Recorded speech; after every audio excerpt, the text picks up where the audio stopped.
요즘에도 유튜브 댓글 보면 이렇게 미간 주름에 필러 맞으면 실망한다는데 뭐 이런 댓글 아직도 달리거든요. 원장님은 이 논란에 대해서 어떻게 생각하세요? 실제로 미간주름을 필러를 하면서 실제로 실명 케이스가 발생되어 있어. 논문 발표도 있고 한국에서요? 한국에서도 있고 실제로 있고. 주로 발생하는 데는 뭐 미간, 코. 환자분들은 눈 주변에 필러를 하면 실명이 될까를 걱정을 하시는데 솔직히 이쪽은 오히려 안전하고 위험한 부위는 오히려 이제 미간하고 코. 그 이유는 여기 있는 혈관 중에 일부가 눈하고 연결이 돼 있어서 그래.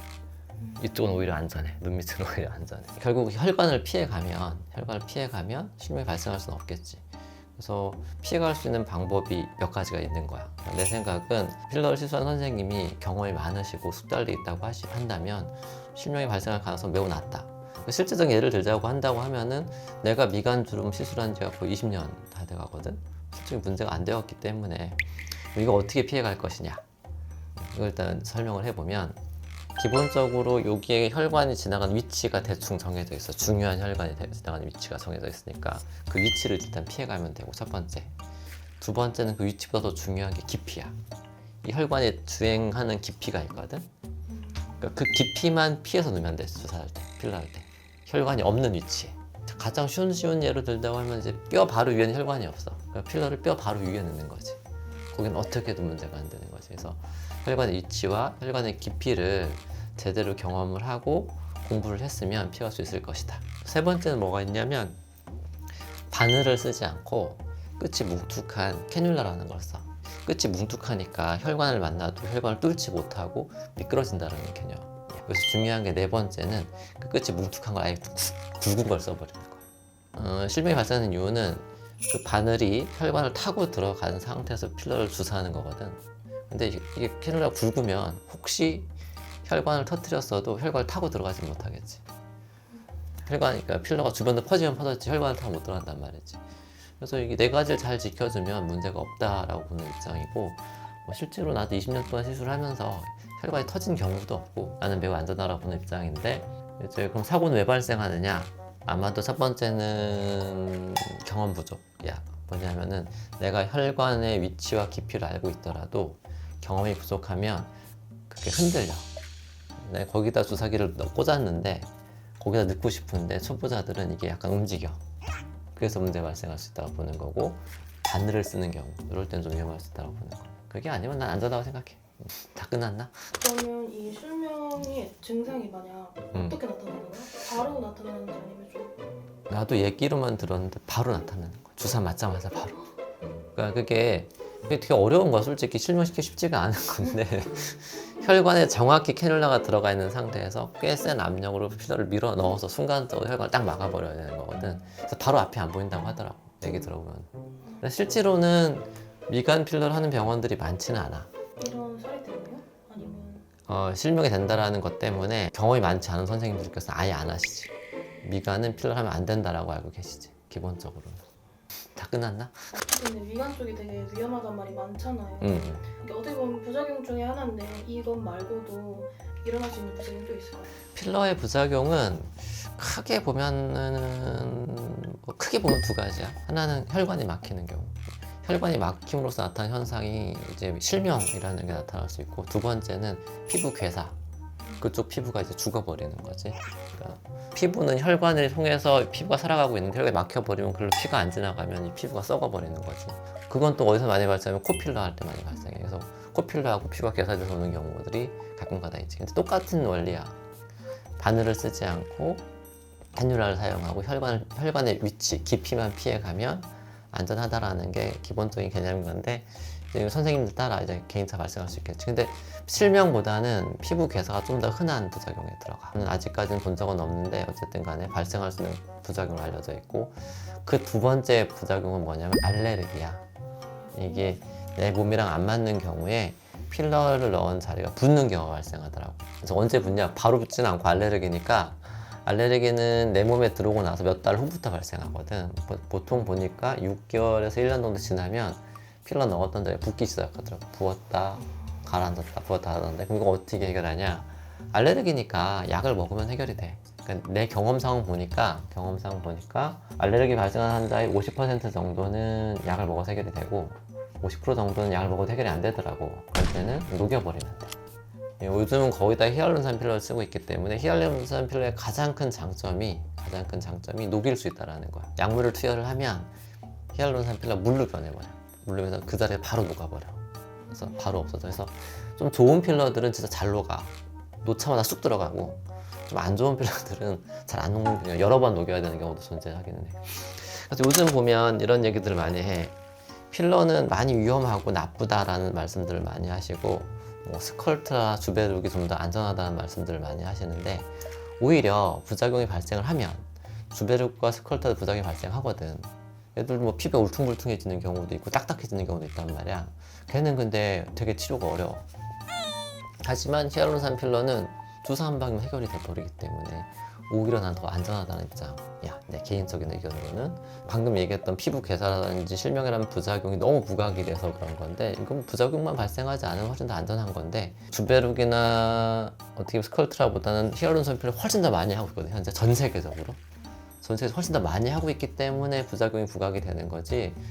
솔직히 더 안전한 치료라고 나는 생각을 하고 있어. 히알루론산 필러 자체가.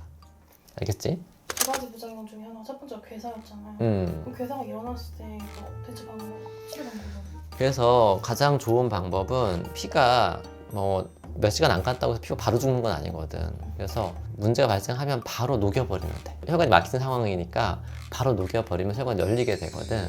그래서 가급적이면 시술을 받고 24시간 이내에 한번 체크를 하는 게 좋아, 병원에서. 그래서 나는 무조건 필러를 받으면 다음날 병원에 세워라고 하는 이유가 내가 체크하는 거야. 원래 정상적인 경우는 환자분들이 이상하다 싶었으면 병원 나와야 되는데 간혹 가다가 끝까지 참으시는 분들이 계셔. 빨개졌는데 분이 이상한데도 그냥 일주일 있다 오셔버리면 그때는 해결 방법이 없어. 바로 해야 되는 바로 이제 조치를 취하면 약간 찜찜하면 바로 녹여버리기도 하고 아니 24시간 지나 녹여버려도 어느 정도 회복이 되기 때문에 주베룩이나 스컬트는 그냥 좋아지는 거야. 지금보다 좋아집니다 로 가는 거고 필러는 정확히 모양을 만들어줘야 돼. 내가 예쁘게 만들어줘야 되는 거지. 그러다 보니까 의사 선생님들 입장에서 조금 어렵지. 숙달이 되고 많이 하시는 선생님들께서는 미리 다 설명을 하고 시술을 하기 때문에 문제가 없고 일단 모양을 만들었으니까 훨씬 더 예쁘겠지. 결과가 예측이 가능하고. 근데 이제 주베룩과 스컬트라는 그게 아니라 주사를 하고 기다리는 거야 마냥. 2달, 3달 기다리면 살이 조금 차올라오거든. 근데 그렇기 때문에 이거는 이제 환자들도 좀 편하지, 의사들도 좀 편하지.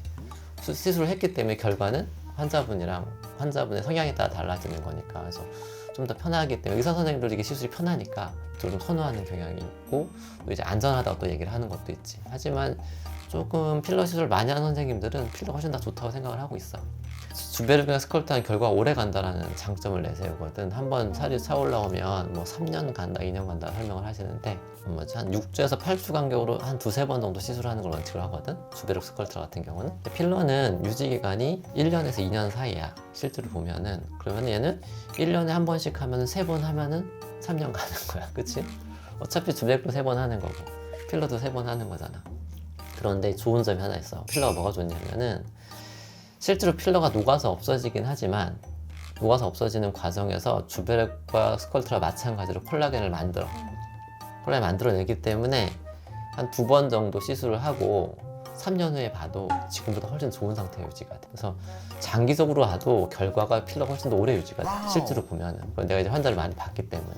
그런 부분에 있어서도 나는 필러가 좋다라고 보는 입장이야. 그렇지. 이것도 중구난방으로 얘기하는데 이거야. 환자분들이 가장 잘못하는 것 하나 뭐냐면은 필러는 1년에 한 번씩 계속 맞아야 된다는 생각들을 하시는데 내가 20년 동안 필러 해본 결과는 그게 아니라 필러는 2번, 3번 정도 맞으면 더 이상 안 맞아도 돼. 그 이유예요? 그 이후엔 안 맞아도 돼. 필러 녹아서 없어졌지만 아까 콜라겐 생겨졌기 때문에 그 이후부터는 2년, 3년이 지나도 모양이 잘 유지가 돼. 또 피부가 젊어져 있어. 전반적으로. 그렇기 때문에 하지만 그래도 또 늙잖아. 늙는 건 막을 수가 없으니까 한 4-5년 지나면 한 번쯤 할 수는 있겠지만 매년 맞는 시술은 아니다. 필러도 주베룩이나 스컬트라처럼 상당히 치료 효과가 오래 가더라. 이 부분도 되게 중요한 것 같아 내가 보기엔. 알겠지? 근데 이게 모든 환자에게 미간 필러가 적합한 건가요? 미간 주름에 있어서 네. 주름이 깊지 않은 경우는 적합하지 않지.